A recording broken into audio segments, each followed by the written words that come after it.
परमात्मा राधा कृष्ण के चरणारविंदों में शतकोटि नमन वंदन करते हुए मित्रों को, जिज्ञासुओं को, धर्म प्रेमियों को, ज्योतिष विज्ञान प्रेमियों को हर हर महादेव बम बम भोले नमः शिवाय। मित्रों,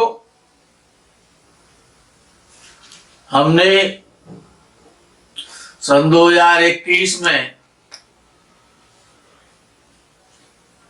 अभी जनवरी मास में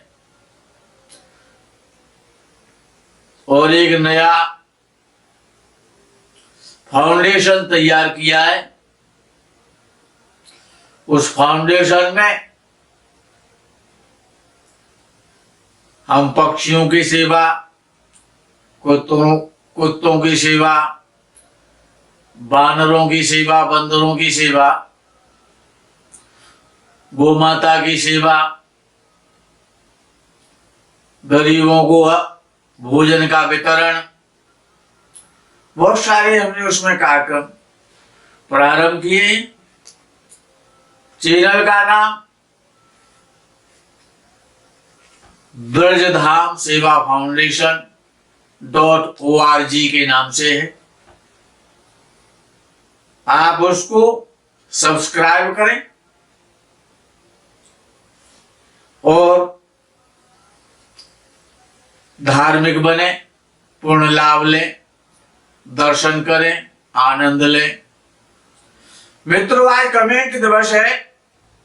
इस कमेंट दिवस में पहला कमेंट विवेक विश्वकर्मा जी का है। उन्होंने बम बम भोले नमः शिवाय, जय गुरुदेव, जय गौ माता की लिख करके भेजा है। गौ माता सदा आपका जीवन मंगलमय करें। नमस्कारम। आगे का कमेंट विशाल गुप्ता जी का है। उन्होंने लिखा है, गुरुजी प्रणाम एवं चरण स्पर्श। आगे लिखते हैं कि जैसा कि आपने अपने वीडियो में बताया कि शुक्र द्वादश भाव में अच्छा फल देता है, परंतु मैंने अधिकतर ज्योतिषियों से सुना है कि द्वादश भाव में शनि की राशि में शुक्र अच्छा फल नहीं देता। यह कथन कितना सत्य है? उदाहरण के तौर पर मीन लगन में अकेला शुक्र द्वादश भाव में कैसा फल देगा?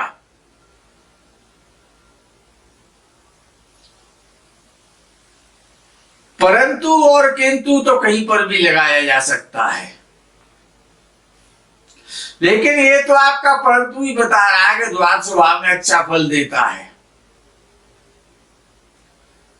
अगर अच्छा फल नहीं देता तो आप परंतु नहीं लगाते, देता तो है लेकिन शर्तों के आधार पर देता है, ये तो परंतु आप लगा सकते हैं। लेकिन अगर अधिकतर ज्योतिषियों ने ऐसा कहा है, ये नियम के विरुद्ध है। शनि की राशि में शुक्र अच्छा फल नहीं देता, ऐसा कैसे हो सकता है? मकर और कुंभ तो उसकी मित्र राशियां हैं, शनि तो उसका मित्र ग्रह है, तो अच्छा फल क्यों नहीं देगा? जब राहु उसका मित्र ग्रह है, किसका? शुक्र का।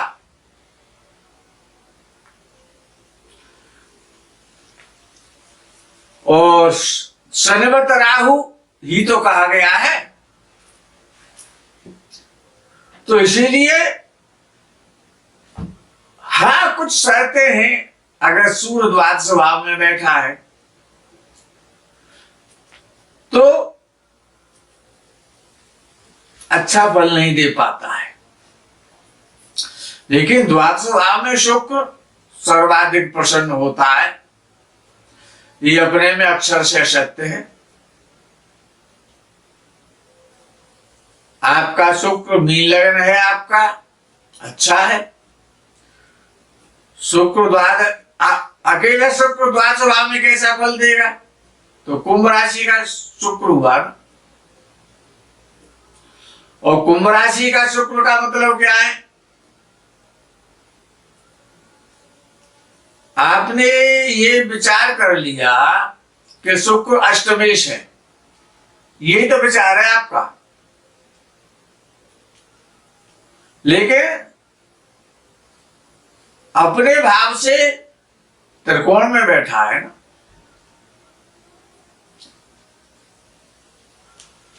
खैर जो भी है, शुक्र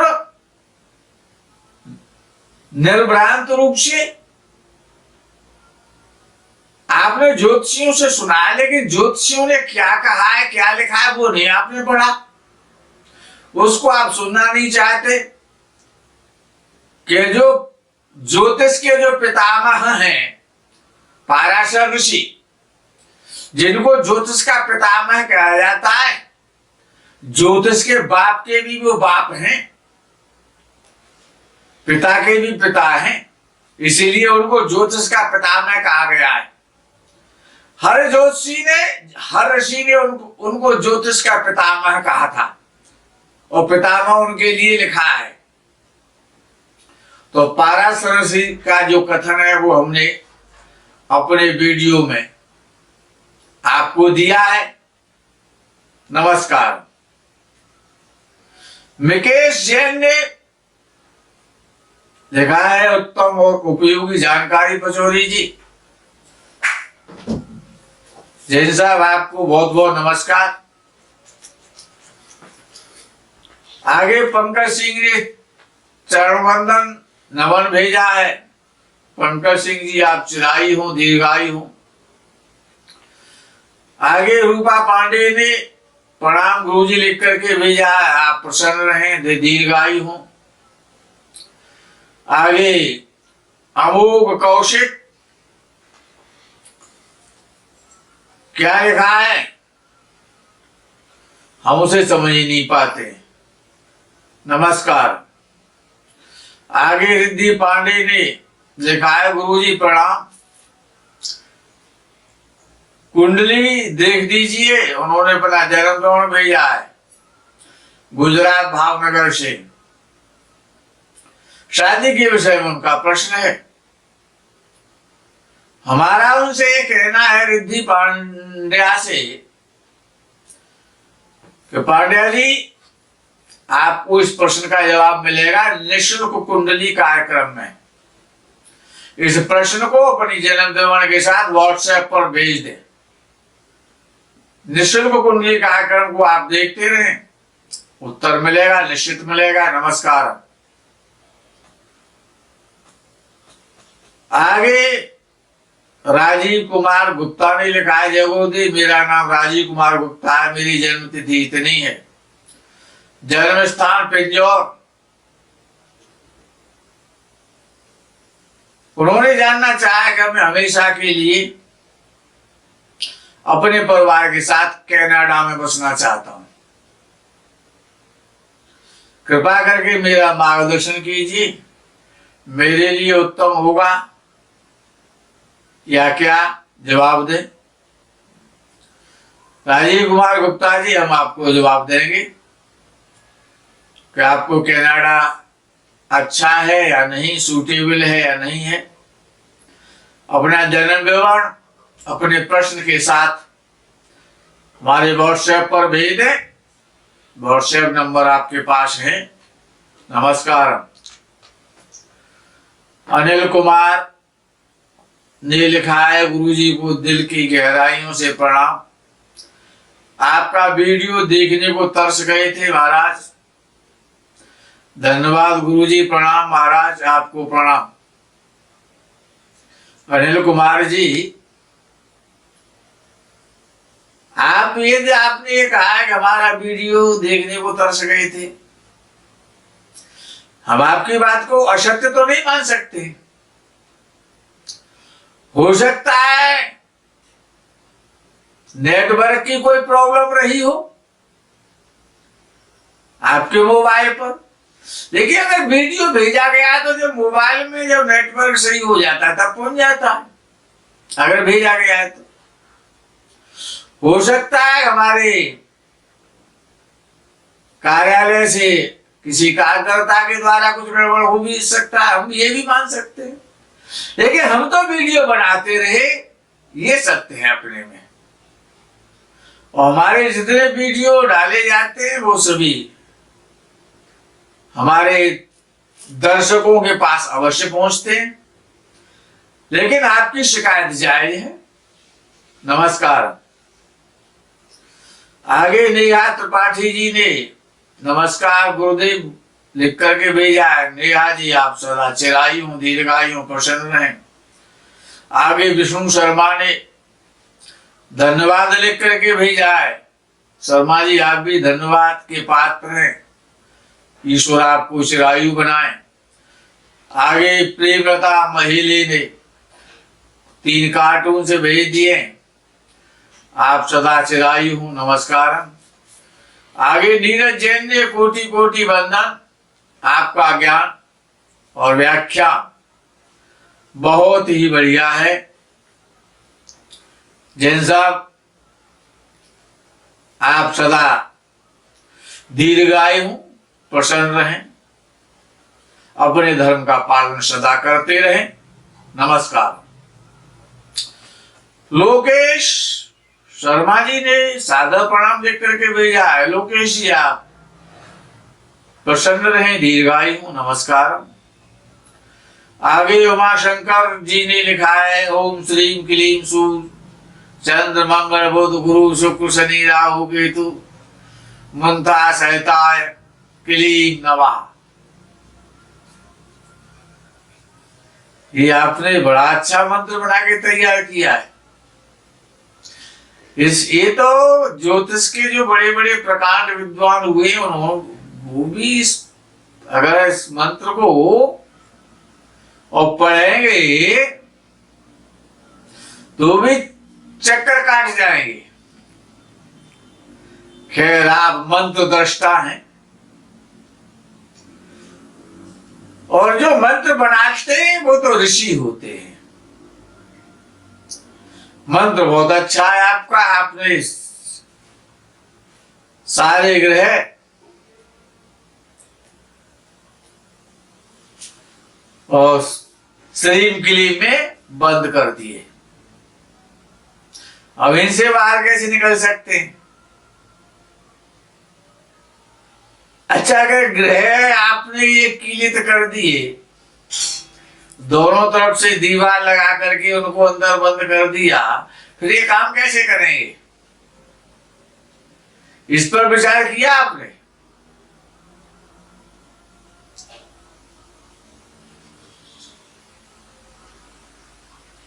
और आपने लिखा है कि सहता, ये यहाँ पर सहता भी तो नहीं लगेगा। आपने व्याकरण पढ़ा है क्या?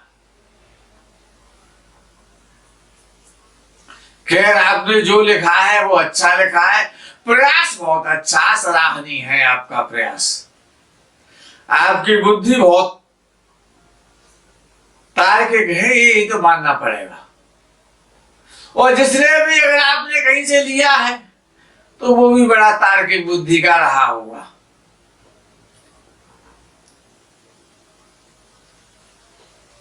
नमस्कार। उमा शंकर जी ने आगे भी लिखा है। महाशंकर जी आप तो बड़े अच्छे उच्च कोटि के विद्वान नजर आते हैं। आपने लिखा ईश्वर परमः कृष्ण सच्चिदानंद विग्रह अनादिरादिर् गोविंद गोविद सर्व कारण कारणम।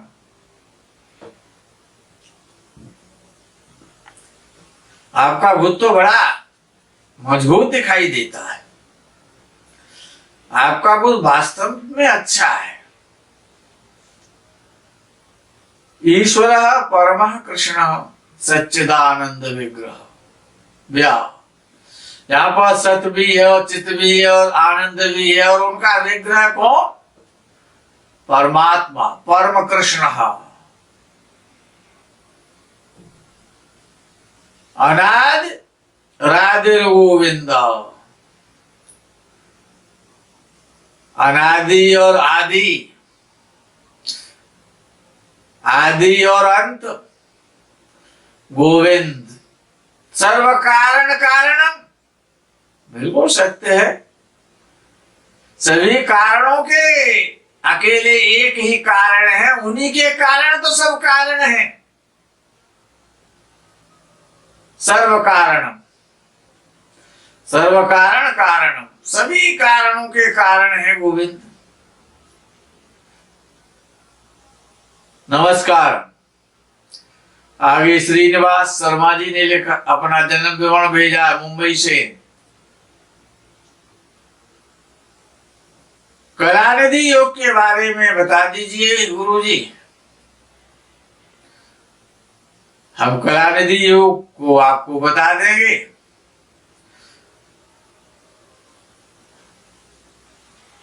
श्रीनिवास शर्मा ये फ्रॉम हैदराबाद से। शर्मा जी आप अपना जन्म विवरण व्हाट्सएप पर भेज दें, निःशुल्क कुंडली कार्यक्रम में आपको उत्तर मिलेगा। ये आपका प्रश्न है। नमस्कार। राजवीर पवार ने लिखा है, गुरुजी मेरे पापा के बहुत सारे पैसे फंसे हुए, उसको निकालने का कोई उपाय बताइए गुरुजी। उपाय बता देंगे, हमारा काम है उपाय बताने का है। लेकिन पापा का जन्म विवरण तो भेजो व्हाट्सएप पर और अपना ये प्रश्न भेज दो, उपाय बता देंगे। कुंडली देख करके तो उपाय बताएंगे। इस प्रश्न का जवाब मिलेगा निःशुल्क कुंडली कार्यक्रम में, आप भेजिए। नमस्कार। आगे घनश्याम नागर ने लिखा है, गुरुजी चरण स्पर्श। गुरुजी बहुत बढ़िया विश्लेषण किया आपने, आपका बहुत आभार। गुरुजी मिथुन लग्न में शुक्र बृहस्पति से नवमें भाव में हो तो कैसा फल प्राप्त होते हैं, कृपया मार्गदर्शन करें।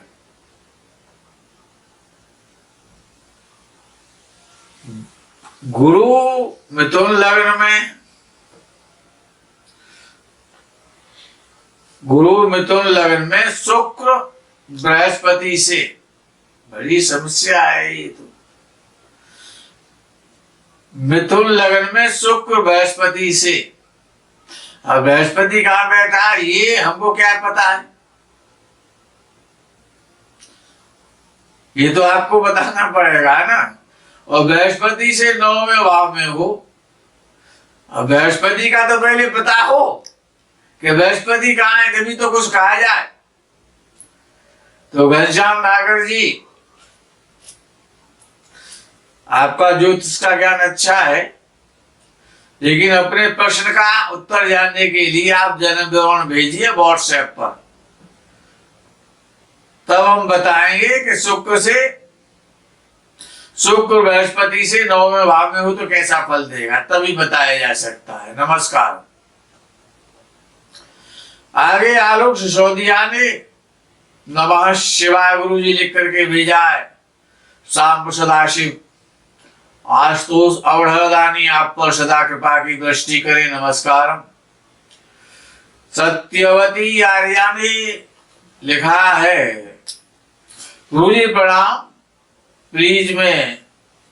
प्लीज शनि मंगल युति 12वें भाव में कैसी होती है बताइए प्लीज।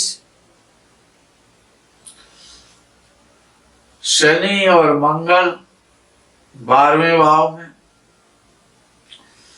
आपने पूछा तो सही, शनि मंगल की युति अच्छी तो नहीं होती है,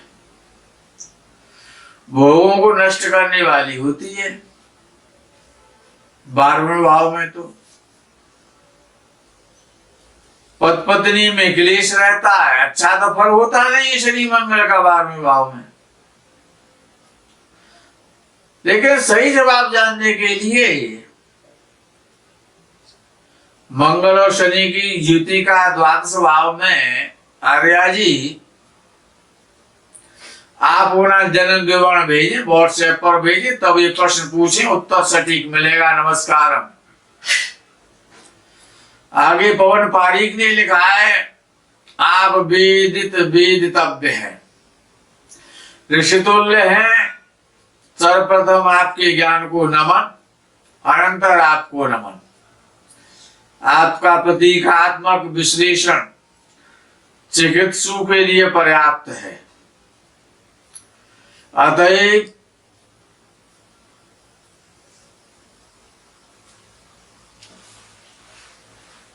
अतएव सडाडग की प्रतीकात्मक व्याख्या मूत सूत्र रूपेण अविरल बहती रहे, ऐसा आग्रह और निवेदन है। तद ब्रह्म तद शुक्रम तदेवा भूतम उच्यते।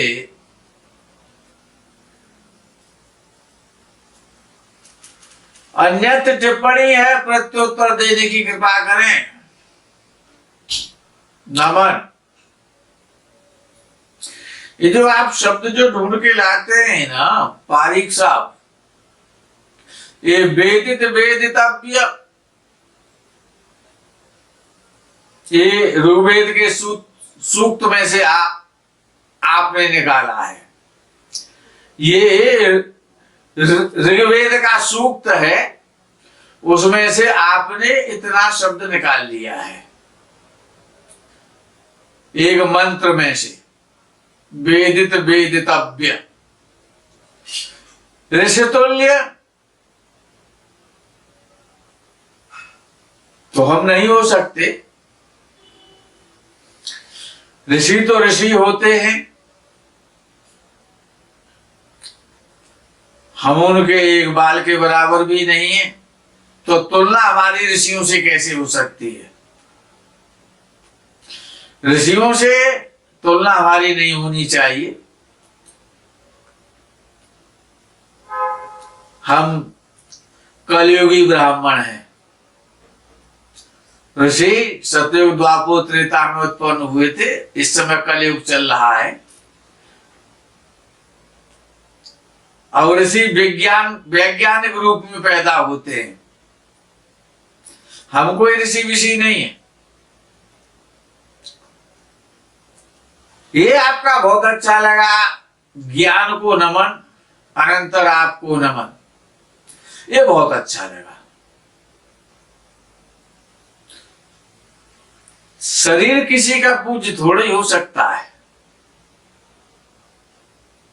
सर्वप्रथम आपके ज्ञान को नमन,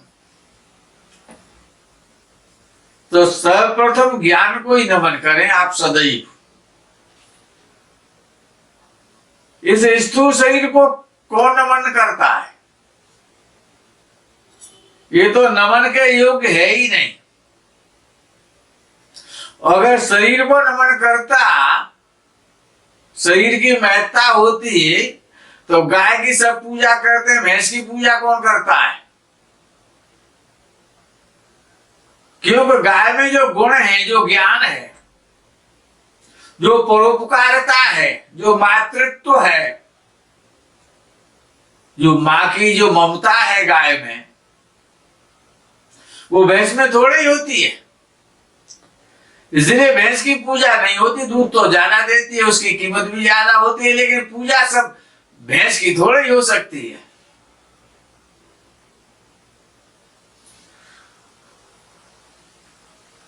और जहां आपने कहा कि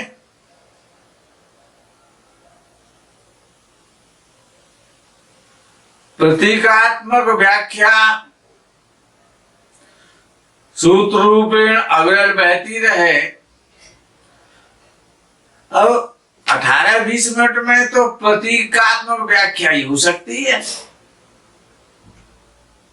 यहां पर पूर्ण रूपेण उसको प्रवाहित नहीं किया जा सकता। तो प्रतीकात्मक व्याख्या अविरल बहती रहेगी, उसकी आप चिंता ना करें, निरंतर बहेगी। तद ब्रह्म तद शुक्रम तदेवामृतम उच्यते। ये तो सही है।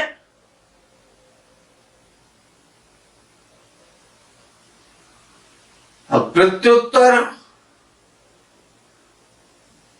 कैसा लगा?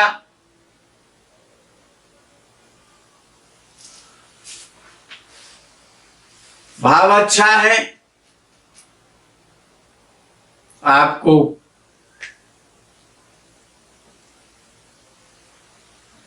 बहुत बहुत आशीर्वाद। प्रसन्न रहें। नमस्कारम। उसके बाद बहादुर सिंह जी को बहुत बहुत आशीर्वाद। पंकज सिंह को बहुत बहुत आशीर्वाद के साथ साथ आप सभी को नव वर्ष पर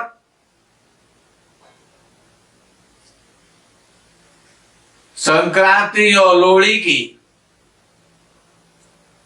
लोहड़ी और संक्रांति की बहुत बहुत मंगलमय शुभकामनाएं। आपका वर्ष प्रसन्नता के साथ में व्यतीत होता रहे, इसी कामना के साथ में इस प्रकरण को अल्प विराम देते हुए आगे की प्रकरणों की प्रतीक्षा आपको बनी रहेगी। समय पर प्रतीक्षा पूरी होती जाएगी। नमस्कार। हर हर महादेव। बम बम भोले। नमः शिवाय। जय गो माता की।